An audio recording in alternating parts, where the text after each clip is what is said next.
For me, of all the political spectrum, of course I despise the extreme right wing completely. I dare to say subhuman, or people at least with severe brain disabilities, severe brain impairment. But those are it's kind of a closed box, so they are very simplistic. They do things like, it's like when you evaluate, that dogs do like dogs do, cats do like cats do, extreme right wing do like extreme right wing do, in the complete narrow sense of absolute things that they do, because they don't think a lot, they use violence a lot, they use hatred, and they base their conviction on emotions, especially hatred emotions. Enough about them. The liberals, and I'm not saying liberals in the sense because I'm doing this video in English, and if I talk about liberals or left wing, people that are, for example, American audience might get very confused, because I'm talking liberals from the economic concept of liberalism, neoliberalism, ultra-liberalism, the complete anarcho-capitalism, which is the trend of liberalism today. So that's in that sense that I talk. I'm very much based on my thought is based on the existence of this thoughts in Portugal, in the Portuguese context, political context. And this, above all, the extreme right wing or the populist right wing also does this. They invent realities that do not exist, and then they make a whole argument based on those. It's a kind of I don't know if it's a disease or some problem. But liberals do this, and I give you an example. They keep complaining, they keep whining about it's too much government in our lives. Government controls too much. Government entrepreneurships are very inefficient. Privatize everything. Give the people freedom to choose, because they go by this weird principle that if everything is private, that's when people have the freedom to choose. Which, of course, in my view, couldn't be more wrong. But the thing is that they, for example, in order for them, in the Portuguese example, in order for them to capture the political space in Portugal, one thing they do is that they resort to very few labels. For example, the party that has been in power the most in Portugal is called the Socialist Party, and therefore, in the logic of these liberals, we were living, while this party was ruling, we were living under socialism.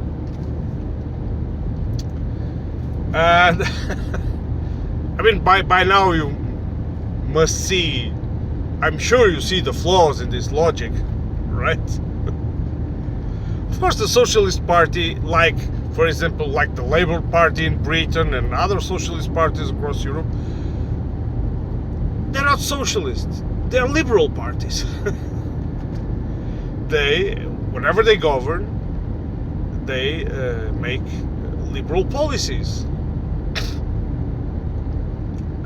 And you see this. I mean, this is it's very easy to debunk. I mean, it's just need to go through logic, because they keep complaining this in order to push their agenda. They keep complaining that the government shouldn't be intervening this, and the government is impairing the private initiative. And if you see, Portugal is a country with a lot of bureaucracy and rules, and people don't have the freedom to do business. and then when you look at the history of since the revolution of let's mark that point as a beginning point. They complain that socialism has no freedom. They try to pin this on this socialist party ruling, very, very liberal ruling, completely intertwined in the European Union. So it's really a fake reality that they produce, because immediately they make this association. Socialism, communism is bad. Venezuela, North Korea, immediately they go down this path. So it's kind of, like I say, maybe a brain malfunction, or maybe they are just petty, which I think can be a very plausible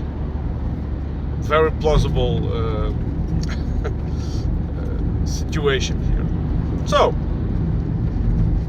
and they get on my nerves because they create these realities just in order to do something, to continue to deepen the policy that is already liberal. These guys, they show up in the political scene and they create, and okay, I have to acknowledge that they are good at marketing. Well, although I think somewhat ridiculous many times, but it's been convincing, especially young people. They convince you that you live under socialism, that you have no freedom, and that all the economical problems are due to socialism. Because look at Venezuela, it has socialism, and that's why it has economical problems. Look at North Korea, the economy. Look at the Soviet Union, socialist, economic problems. It's quite funny, or not. And so they convinced by this logic that they are the modern alternative. They are the future. And their ideas have been around for decades. Now let me tell you something about liberal ideas. Whenever they get implemented, and they are being implemented everywhere, it will, if you look at the numbers, raw numbers, forget opinions, look at the data, you will see a sharp increase in income inequality. You see a sharp increase in a lot of nonsense, consumption, mindless consumption, waste. For example, one thing they complain about is that the state cannot own any means of social communication, like the media, right? State cannot own media because therefore if the state owns media, it's not independent. And then their rich friends capture all the media and use it solely on their behalf. What do you call this, right? Moreover, they say that the only thing to be respected in an economy is successful entrepreneurships, successful companies. These are the ones we have to attract and subdue to them, because they don't use the word subdue, of course, I'm using this, but you have to kneel to them, you have to bow to them and say, oh, they are the God, because they can save our problems, because they bring investment. And then they keep using this to keep giving the rich more and more tax cuts, while putting the burden of the taxation on the little guy. Or if they do not put the burden of taxation on the little guy, they're going to put other burdens on the little guy, as the little guy has access to worse and worse healthcare, worse and worse education. And then, of course, this creates social problems, this creates crime. This kind of capitalism they support has cyclical crises that ruins people's lives. Richer get richer, poorer get poorer, middle class disappears. That's the long story short of neoliberalism. And then they emerge while a crisis is going on and say, you see, this is the fault of socialism. And when you see the history of the policy in the last, for example, 2-3 decades, just going to cite the example of Portuguese example, you see that workers have less and less rights, contracts are more and more precarious, the productivity is not indexed to the wages, because the productivity has been going up, and they keep saying that you need to be more productive, you have to work more, but the productivity has been going up, but not the wages. So I wonder how they justify this, of course.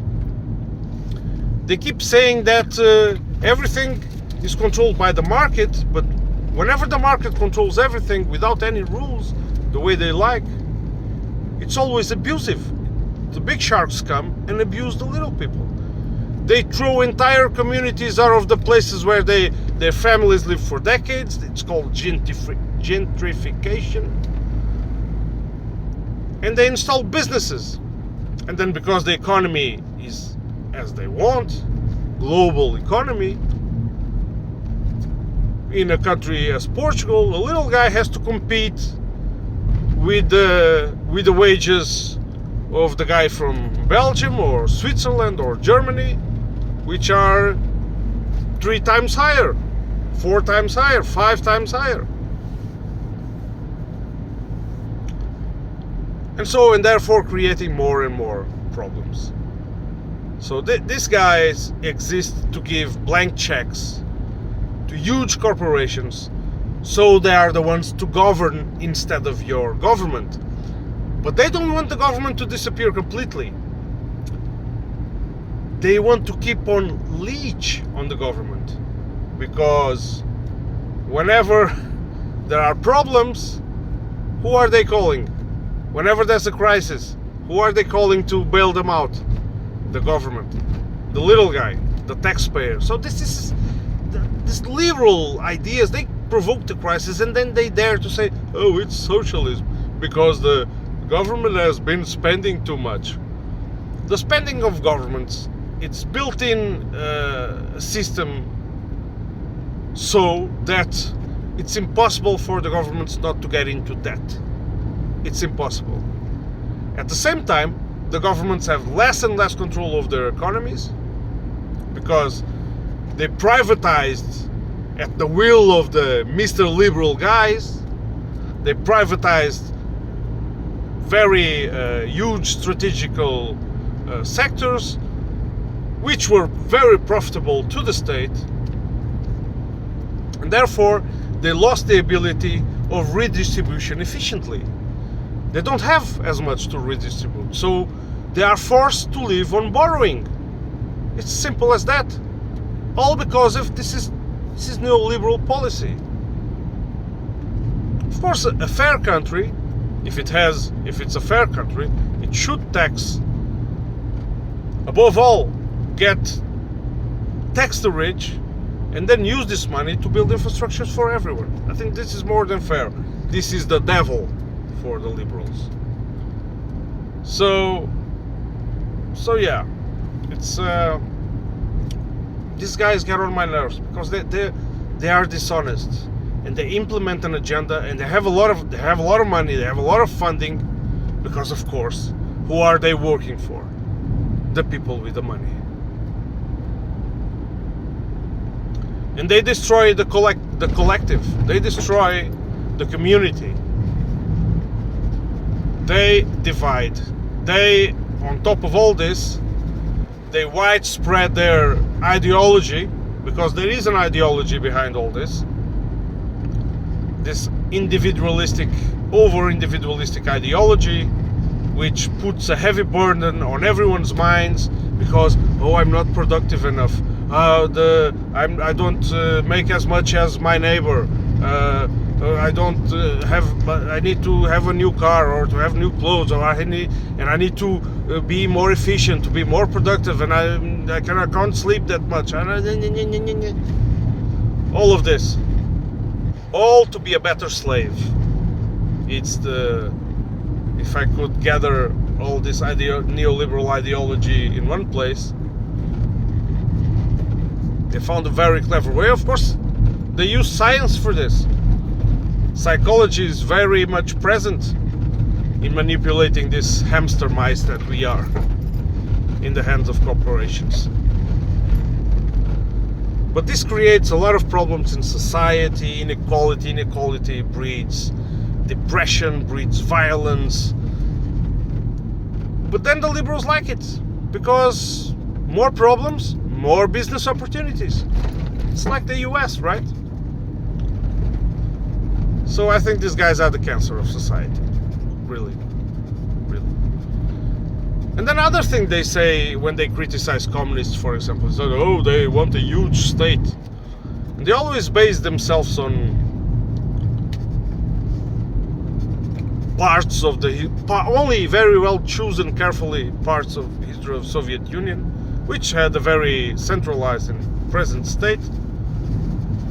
But they failed to address the ideology of communism in its pureness, which is total absence of state. For example, you had Stalin in the Soviet Union, but communism in its purity of ideas was against the cult of the personality. So they only refer to the mistakes of the experiences that have tried to implement communism, but they never refer to the doctrine itself. And this is very dishonest. It's very, very, very dishonest. It's funny how they keep talking freedom and socialism has no freedom, but we only had freedom in Portugal thanks to a socialist and communist revolution.